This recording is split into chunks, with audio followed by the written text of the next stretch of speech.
Lord पाल्मर्स्टन ने सही कहा था कि there is no permanent friend, no permanent enemy, but permanent interest.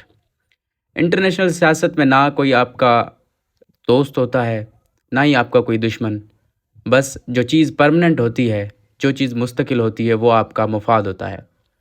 आज हम डिस्कस करेंगे तालिबान और रशिया की जो ग्रोइंग कोऑपरेशन है उसके बारे में, कि इसकी वजूहत क्या हैं, रशिया को क्या चाहिए, तालिबान को इससे क्या मिलेगा, और ये किस तरह जो है सियासत चेंज होती है। कभी जो है तालिबान ने जो है सोवियत यूनियन को अफ़गानिस्तान में से भगाया था और उसके बाद जो है सोवियत यूनियन कोलैप्स कर गई थी।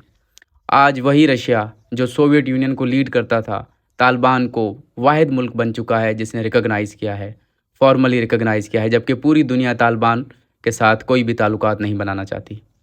आज हम इस आर्टिकल को डिस्कस करेंगे जो कि अल जज़ीरा में पब्लिश हुआ है।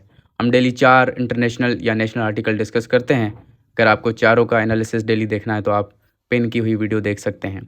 आइए इस आर्टिकल को डिस्कस करते हैं। इसमें ऑथर कहते हैं कि जो रशिया और तालिबान है उन्होंने सिक्योरिटी मेमोरेंडम साइन किए हैं 27 मई को। देखें, मेमोरेंडम ऑफ अंडरस्टैंडिंग क्या होता है कि इंटरनेशनल सियासत में ये एक फॉर्मल जो है कॉपरेशन शो करने का तरीका होता है और पोटेंशनली ये आगे चल के एक लीगल बाइंडिंग कॉन्ट्रैक्ट तक पहुंचता है। इसमें जस्ट स्टेट्स अपनी विलिंगनेस शो करते हैं। वही चीज़ अफ़गानिस्तान और रशिया के बीच में हुई है कि वो जो है सिक्योरिटी कॉपरेशन करना चाहते हैं। तो इसके काफ़ी ज़्यादा असरात हो सकते हैं अफ़गानिस्तान की फ्यूचर सिक्योरिटी पे, उसकी फ़ॉरेन पॉलिसी क्या होगी और उसकी इंटरनेशनल स्टैंडिंग पे क्या असरात पड़ेंगे। और इससे ये भी हो सकता है कि अफ़गानिस्तान फिर से रीजनल या ग्लोबल पावर के कंपटीशन में घुस जाए। जैसे हमेशा जो है अफ़गानिस्तान एक जंग का मैदान रहा है, बड़े बड़े पावर्स जो यहाँ पे अपनी ताकत आजमाते रहे हैं, एक दूसरे के साथ लड़ते रहे हैं। और एक बात जहन में रखनी चाहिए, रशिया जो है वो अपना इंटरेस्ट सर्व कर रहा है, उससे जो है अफ़गानिस्तान के इतने ज़्यादा या लॉन्ग टर्म इंटरेस्ट सर्व नहीं होने वाले, ऑथर कहते हैं, क्योंकि मेजर पावर्स हमेशा अपने मुफाद के लिए काम करते हैं। सबसे पहली बात यह है कि क्यों ये कॉपरेशन हो रही है। ऑथर कहते हैं ये शॉर्ट टर्म कंसिडरेशन है, यानी वो भी रशिया भी अपने शॉर्ट टर्म इंटरेस्ट देख रहा है और जो है अफ़गानिस्तान भी इससे लॉन्ग टर्म अपना कोई फ़ायदा अचीव नहीं कर सकेगा।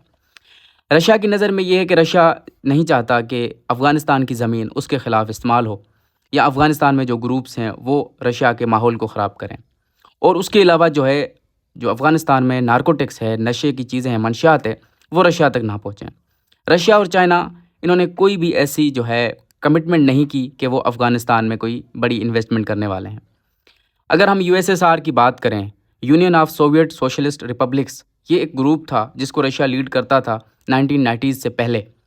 और ये ग्रुप जो है जब टूटा तो उसके बाद जब अफ़गानिस्तान में से सोवियत की फोर्सेस चली गईं और सोवियत यूनियन जो है कोलैप्स कर गया, उसके बाद रशिया ने एक बार भी जो है अफ़गानिस्तान को मुड़ के नहीं देखा। ना कोई मिलिट्री सपोर्ट दी, ना कोई इकोनॉमिक, ना कोई पॉलिटिकल सपोर्ट। तो अभी भी कुछ इतना कोई ज़्यादा इसका कोई एविडेंस नहीं है कि रशिया इनको कोई डीपर सपोर्ट देगा। तालिबान की बात करें तो तालिबान के इंटरेस्ट क्या हैं? तालिबान अपनी पोजीशन को स्ट्रेंथन करना चाहते हैं, क्योंकि उनके पाकिस्तान के साथ भी क्लैशेस चल रहे हैं और उनकी मिलिट्री वीकनेसेस हैं। और हमने देखा था अभी पाकिस्तान ने जो है अफ़गानिस्तान के इनसाइड जो है स्ट्राइक्स भी की थी। मिलिट्री वीकनेस किस तरह है कि जो तालिबान के पास या अफ़गानिस्तान के पास इक्विपमेंट हैं, हथियार हैं, वो अमेरिका के हैं, जो अमेरिका वहाँ पे छोड़ गया था। और अमेरिका उनको मेंटेनेंस देने या स्पेयर पार्ट्स देने तो नहीं आएगा, तो उनके काम के नहीं रहने वाले। तो ऑथर कहते हैं रियलिटी ये है कि इस जो कॉपरेशन है, सिक्योरिटी कॉपरेशन है, इससे कुछ टेंजिबल यानी ठोस बेनिफिट्स तो होने हैं, लेकिन इससे जो है ज़्यादातर यही खदशात हैं कि अफ़गानिस्तान एक बार फिर से जियोपॉलिटिकल एंटेंगलमेंट में फंस जाएगा, यानी एक सियासी दलदल में, जैसे वो पहले हिस्ट्री में रहा है। अब अफ़गानिस्तान के लिए ये डायलेमा है कि अफ़गानिस्तान अगर रशिया की साइड जाता है तो इसका मतलब ये होगा कि वो यूएस के ख़िलाफ़ है। अगर वो इंडिया से रिलेशन बना रहा है तो इसका मतलब ये है कि वो पाकिस्तान के साथ नहीं बनाएगा। इसी तरीके से अगर वो चाइना और ईरान के साथ बनाएगा तो यूएस के साथ नहीं बनाएगा। तो ये एक जो है एक पोजीशन सिलेक्ट करने वाला माहौल हो गया। और ऑथर कहते हैं कि अफ़गानिस्तान एक विक्टिम बन जाएगा ऑफ ग्रेट पावर राइवलरी, जबकि उसके कोई लॉन्ग टर्म इंटरेस्ट इससे अचीव नहीं होने वाले। दूसरा इंटरेस्ट जो है अफ़गानिस्तान का वो ये है कि वो अपनी इंटरनेशनल स्टैंडिंग जो है बेहतर करना चाहता है।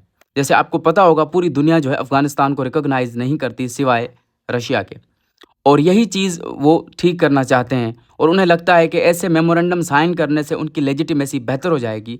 पर ऑथर कहते हैं कि डोमेस्टिक लेजिटिमेसी भी ज़रूरी है। लेजिटिमेसी के लिए ऑथर कहते हैं उन्हें चाहिए कि वो पब्लिक से एक्सेप्टेंस लें।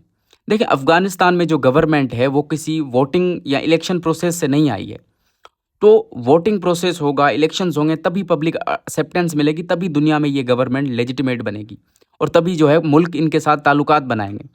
तो इसके लिए इन्हें ज़रूरी है कि आवाम से जो है एक्सेप्टेंस लें और सियासी इंक्लूजन करें, यानी वहाँ पे इलेक्शंस हों, प्रॉपर कॉम्पिटिशन हो और उसमें से जो विन करे वही इस कंट्री को लीड करे। अब रिकॉग्निशन को चैलेंजेस क्या हैं? ऑथर कहते हैं कि अफ़गानिस्तान को काफ़ी ज़्यादा मुल्क तब रिकॉग्नाइज़ करेंगे जब यूएस करेगा और यूएस अपनी पोजीशन चेंज करने वाला नहीं है। फ़िलवक़्त तक कोई ऐसे आसार नज़र नहीं आ रहे जिससे पता चले कि यूएस जो है अफ़गानिस्तान को रिकॉग्नाइज़ करेगा। चाइना और रशिया भी मदद नहीं कर पाए हैं अफ़गानिस्तान की कि वो उसको सैंक्शंस से, यूएन के जो पाबंदियाँ लगाई हुई हैं उनमें से निकाल सकें।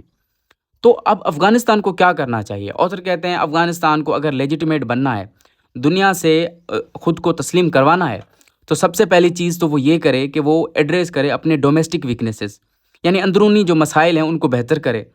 दूसरी चीज़, वो रिस्पॉन्सिबल रीजनल पावर बने। देखिए, जब आप एक मुल्क हैं तो आपकी कुछ ज़िम्मेदारियाँ होती हैं। अफ़गानिस्तान की क्या ज़िम्मेदारी है कि वो अपने इंटरनल सिक्योरिटी को जो है मेंटेन करे और उसके नेबर कंट्रीज़ तक वो जो सिक्योरिटी इश्यूज़ हैं ना पहुँचे। जैसे पाकिस्तान अफ़गानिस्तान के माहौल से तंग है। अफ़गानिस्तान से टीटीपी जो है पाकिस्तान के अगेंस्ट एक्ट करता है। तो ये चीज़ें करना ज़रूरी है ताकि वो लेजिटिमेट बन सकें। उसके अलावा अफ़गानिस्तान को चाहिए कि वो प्रायोरिटाइज़ करे। उसकी रियल जो प्रायोरिटी है वो ट्रेड होनी चाहिए, कनेक्टिविटी और कोऑपरेशन होनी चाहिए। अफ़गानिस्तान के लोगों के हालात बहुत ख़राब हैं। वहाँ पे बहुत ज़्यादा गुर्बत है, भूख है और उसके अलावा क्लाइमेट के इफ़ेक्ट्स भी हैं। और गवर्नमेंट जो है अगर ये चीज़ें करेगी तो उससे जो है अफ़गानिस्तान की जो इंटरनल एक्सेप्टेंस है वो भी हासिल होगी और जब आपको डोमेस्टिक लेजिटिमेसी मिल जाती है तो इंटरनेशनल एक्सेप्टेंस भी आपको मिल जाएगी। ऑथर कहते हैं कि अफ़गानिस्तान को चाहिए कि वो हिस्ट्री रिपीट ना करें। जैसे हिस्ट्री में वो कभी रशिया के, कभी अमेरिका के साथ जो है रहे हैं और वहाँ पे जो है अफ़गानिस्तान को ही सबसे ज़्यादा नुकसान हुआ है क्योंकि ये ग्रेट पावर गेम जब ख़त्म होती है तो इसको उसके हाल पे ही छोड़ के चले जाते हैं। तो ये अफ़गानिस्तान की जो आज इंस्टेबिलिटी है उसके पास्ट की वजह से है। तो उस पास्ट को जो है रिपीट नहीं करना चाहिए अगर अपने हालात को बेहतर करना चाहते हैं। Thank you so much.